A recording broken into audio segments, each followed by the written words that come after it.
And for further analysis, we're joined from London by political and economic analyst Babak Imamian. Welcome to Q News channel, Mr.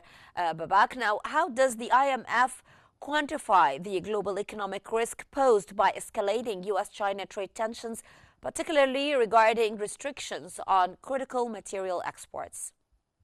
Well, thank you for your question. First of all, on rare metals, can I just explain what's been happening in the last 15 to 20 years? Okay. While the West have been engaged in developing uh, uh, social sites like Facebook, Google, Instagrams, and so on. So the Chinese have been concentrating on mother industries, and one of them has been rare metals. Unfortunately, mining for rare metals is very anti-environmental. So the West has, on that side of it, also has not been interested in developing rare metals. Now, rare metals have become an essential part of the manufacturing, whether in military or in microchips or microprocessors, in all aspects. So now the West, under President Trump, are revaluing that and want to somehow bring back the rare metal manufacturing with environmental concern and protection at the same time. So this, I would say, this has been a weakness on the Western leadership for the last 20 years on the rare metals. On your other questions on the forecast, I just would say that IMF forecast is mostly based on previous models. We are entering a new model, Trump era, where tariffs are a means to control currency manipulations, enforce free and fair trade, and also rebalancing the economies. In the West, there have been too much concentration on just service sector, while we now know every economy needs to be balanced. It needs to have manufacturing as well as service sector. Yes. So I would say they've been very negative on the growth. Sir, what are the key sectors and regions most vulnerable to a negative scenario where trade restrictions escalate between these two largest economies, the US and China? Well, the on the IMF, when they downgraded the U.S. growth from 2.7% to 1.8%. Nowhere I saw any mention of the 17 trillion inward investment into U.S. It's either they think it would have no impact on the growth. This is what the IMF thinks, or they don't believe that 17 trillion will ever come to U.S.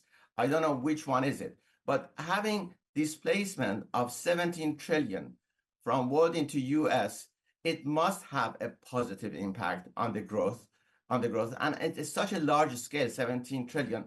And President Trump is not stopping at that. Nowhere they discuss that at all. So sometimes I wonder, IMF is so influenced by the left of politics and European politics Of mainly, course. that they just look at the negative side of it, nothing positive. So I was baffled by that nowhere they were mentioned any of that 17 trillion inward investment to US. Mr. Babak, can you explain how the weakening US dollar supports financial stability in the emerging markets amid the increasing global trade uncertainties? Well, the US dollar is the world currency, and the US want for the world economy to grow exponentially. The more the global market, whether it's emerging market or mature market, grow, the more euro dollar the dollars generally, petrodollar, euro dollar, Asian dollar, I'm talking about US dollar that I've been trading those, stay there. Because if, God forbid, if the US loses its position as the world currency, if all the dollars go back to US, then you have a massive inflation in US, and the whole US economy would be harmed, even collapse for a while to readjust. So the US administration, regardless, would want the world economy to grow. So all the international dollars stay outside US.